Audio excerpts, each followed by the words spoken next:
But உங்க பாட்டி ருக்மணி, அம்மா லக்ஷ்மின்னு ஒரு பெரிய ஒரு லெஜெண்டரி ஃபேமிலில இருந்து வந்த ஒரு நடிகை உங்களை இப்படி ராசி இல்லாத நடிகைன்னு சொல்லும் போது அது எவ்வளவு ஹர்ட்ஃபுல்லா இருந்தது? அப்போ ரொம்ப ஹர்ட்ஃபுல்லாக இருந்துச்சு.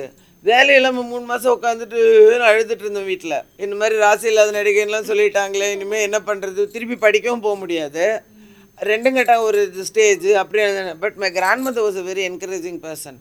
நீ கவலைப்படாது. எங்கள் பாட்டி கடவுள் நம்பிக்கை ரொம்ப ஜாஸ்தி. லைக் மரம் வச்சவன் தண்ணி ஊற்றுவான், மேலே ஒருத்தர் இருக்கான். அம்மா என்ன சொன்னாங்க அப்போ?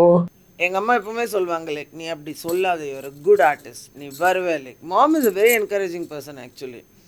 Now we are very close. Like so அப்போ now I share things with her and I tell her like you know like அம்மா இந்த படம் எனக்கு ஓடலம்மா, இந்த படத்தில் ரொம்ப எதிர்பார்க்க, உனக்குன்னு வர வேண்டியது வரும் சாந்தி, அந்த டைம் வரும்போது உனக்குன்னு வர வேண்டியது வரும், நீ கவலைப்படாத அப்படின்பாங்க.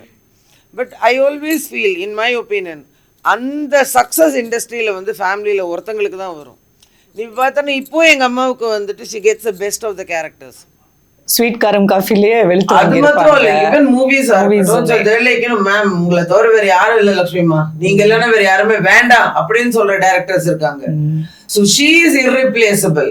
That's not the case with me. நான் இல்லைன்னா anybody else can do that role. Aishwarya தான் இந்த ரோலை பண்ணணும் அப்படின்னு எந்த டைரக்டர் வரைக்கும் சொன்னதில்லை.